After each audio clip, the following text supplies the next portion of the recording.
कोई कादियानी, कोई मिर्जाई लाबी किसी किस्म की इंटरनेट पर पोस्ट डाल दे, गुस्ताखी या रिसालत की पोस्ट हो, तुम्हें बड़े अफसोस से कहता हो, इतना वो काफिर उस गुस्ताखी को नहीं फैला रहा होता जितना अनजाने में हमारा नौजवान फैला रहा होता है। गुस्ताखी पर मुश्तमिल पोस्ट अपलोड हुई है, हमारे मुसलमान ने शेयर करना शुरू कर दिया है।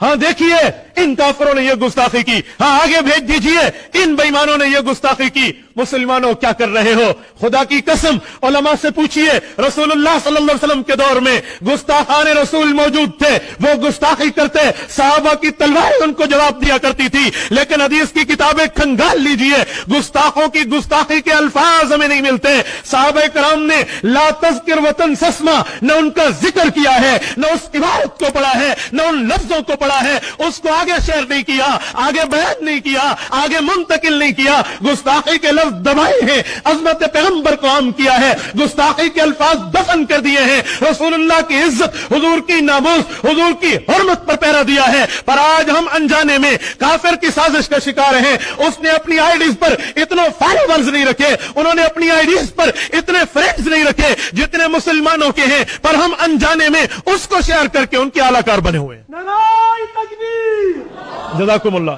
मेरी गुफ्तगू नारे में ज़ाया मत कीजिए, दावत फिक्र समझिए।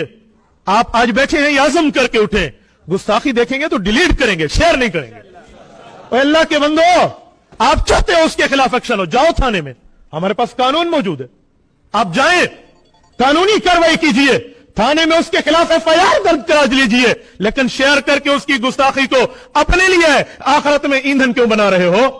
उसकी गुस्ताख, मैं बाज़-ओ-वक़्त परेशान हो जाता हूं, ये नौजवानों की, हम समझते हैं हम अच्छी चीज, नऊज़ुबिल्लाह, उनने वो अल्फाज लिखे, हमने उसको शेयर कर दिया है। सहाबा कराम की जिंदगियों में यूं नहीं मिलता।